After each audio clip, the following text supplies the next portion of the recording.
Oh, greetings, dear friends. Wonderful to be together.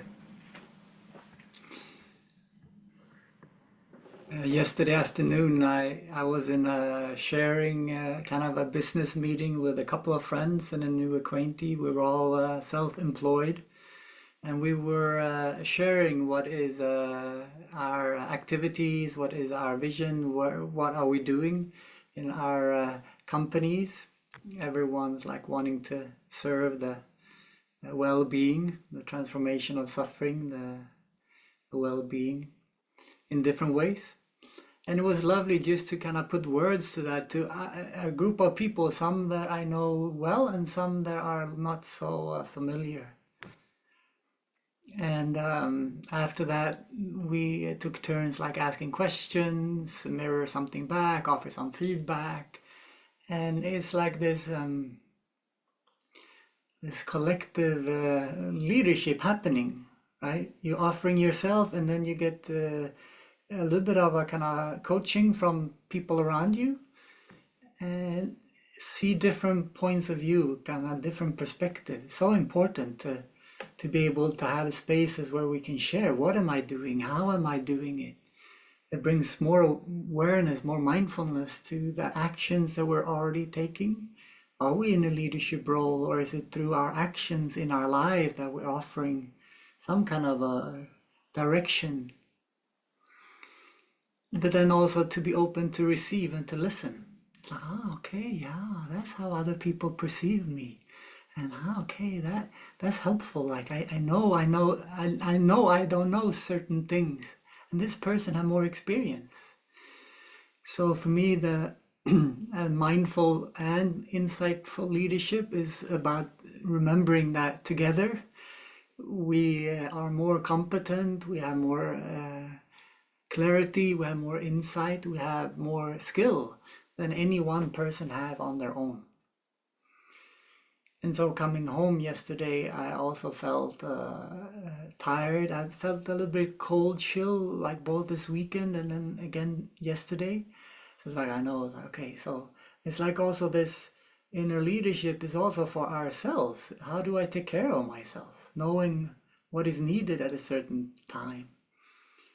So I took some extra C vitamin, I drank some warm water, I went to bed early, I stay in bed late. I've been resting today. So with mindfulness, we get this perspective, like we're not just going from one action to the next and one thought to the next, but we start creating some space in our experience. There's awareness, there's some space, and it will start changing our experience of time as well, the more mindfulness we have. And when we're mindful a little bit longer, we're not as easily distracted, there's naturally a kind of a steadiness within us. There's a kind of a concentration. And from that, there can be clarity, like to actually know what to do and when to do it. Sometimes we act on expectation or on impulse, or we have a reactivity in us, and that's not insightful leadership, right? Where is that taking us? We see much of kind of reactivity, hostility in leadership in these times, and we see how much suffering it causes. So that cannot be insightful leadership. Insightful leadership should bring us together, should help us realize we're part of the ecosystem. Even our economic system is depending on photosynthesis, on nature itself. So happy years ago, I heard a TED talk from a Harvard business professor, and he said, like to all his, hi, welcome. To all his first year student, he reminded that photosynthesis is at the foundation of our economy. We need, so it's like with mindfulness, we also can let in some gratitude. And it's like the wonder, like we can be here together across the globe, having this time together. And then there could be insight of how precious this moment is, how precious each of us are, how precious living on this planet at this time is. And so this question to know what to do and when to do it, I was first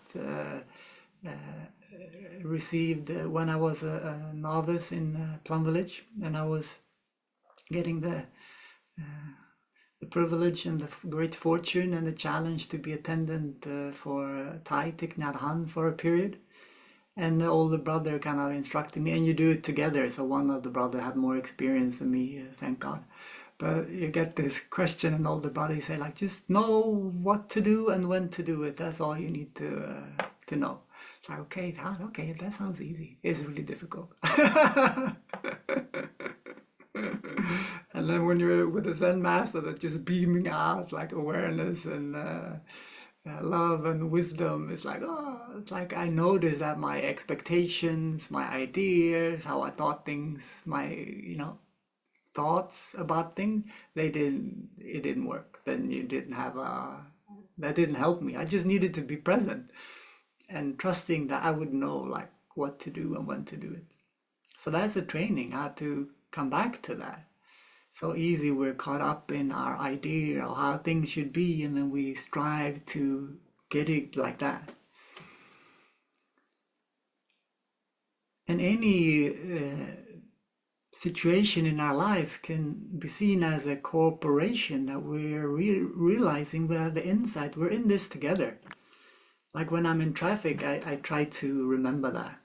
When you're in traffic, it's so easy to just think like, I'm here, I'm gonna need to go there, whether you're on the train or you're driving or however you're transporting yourself. This metal is as an intense environment. So I try to remember like, wow, in that car, there's a human being having their life and their challenges and their blessings. And in that bus, there's many people. So like when going through it like who gets ahead doesn't matter, like, or rushing even, like we're in this together, let's keep each other safe, like blessings on your road. And a special little prayer goes out when I see an accident or something. It's like, oh wow, hope you're well. It's like wonderful that you have an ambulance to come and be of support in this situation. They're not left on their own. And that from that kind of embodiment, if we can bring this into our life, the way we will lead in situations we have to lead, it will also be different. We know we're not also alone when we act. I think it's a beautiful insight into the power of one. Sometimes I think, like when we read the news, we get powerless, or we're in the company, we have expectation on profits or whatever. We feel, I cannot do it. Then we feel stressed, we feel pressure, and we lose our capacity to offer something valuable. So with the power of one, it's like one person can make a big difference. If we step up to something, if we speak out about something. I just thought of Greta Thunberg this morning. She's a Swedish young woman starting to share about climate, right? And what can happen when one person steps up and says something that's obvious, like there's not a match between how politicians and economics companies and science, the information that we're getting is not,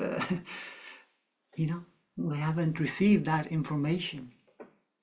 And that can bring us into how we work as a human being.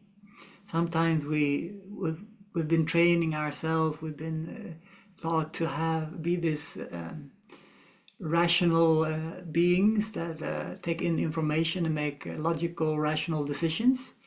But actually, when we come back to ourselves and we feel like there's contact and there's a certain situation that touches something in us. Maybe it's pleasant, we feel like openness and willingness, or we feel like we're closing down, or we feel like, no, I don't want to. And sometimes that is in the back, and we're trying to create good reason, logical reasons for us to choose to do that thing that we actually just have an affinity with. We just have intuitively, we're knowing, like we want to go in this direction. And so there's also trusting this insight that's within us, that comes in the moments when we stop and we pause. It's not like when we're like in the midst of things, or we're in some heated debate, mostly. So to take the time to stop and to digest our experience, to reflect on our experience. When I was working as a lawyer in Stockholm, kind of as a wrapping up, I could feel sometimes life was very confusing. There's so many things going on in a small area and people wanting to fight to be right about something that came to our office. And I felt like, well, I don't get it. Like, why do you want to be not nice to people and you want to just get your own benefit without having any concern of other people? Why don't you recognize that you might feel hurt? So that's why you want to hurt the other person.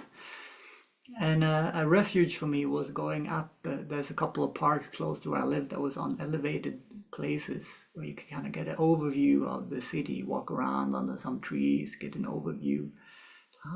Things starting to kind of put into place. That person, that situation, that case. Maybe like, I know the direction of this.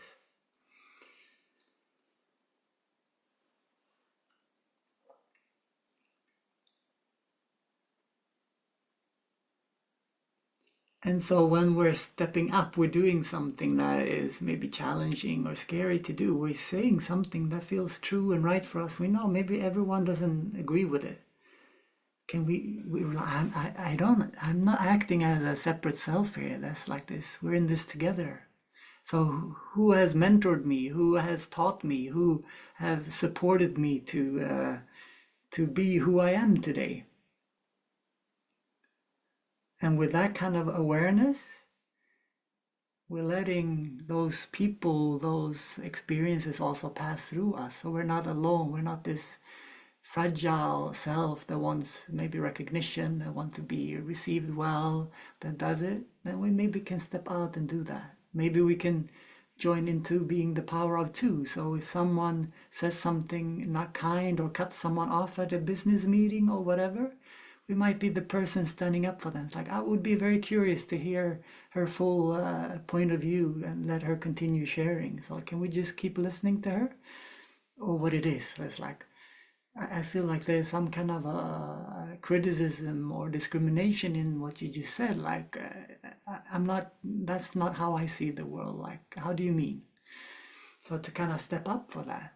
And that's kind of a leadership, whether we have a role to be a leader or not. We can all, through our actions or non-actions, not participating is already like showing we're not getting involved in those things. So it's like, in a way, taking responsibility for our being and our actions, and what are our actions contributing to? What kind of idea? Is it an idea I come from? I'm just going to finish this project and do it really well, so then I'll have a promotion and then I'll have a good job and pay and then I'll be happy. And we have to look into that. It's like, does that work? Does that really make us happy, or we're just looking at the next project? Like, our actions are our gift to the world and the foundation upon which we stand. So, with mindfulness, concentration, and insight, we can take good care of those to leave beautiful continuations of ourselves in all corners of our lives. So, thank you for listening. I'll stop there. Curious to hear our collective sharing.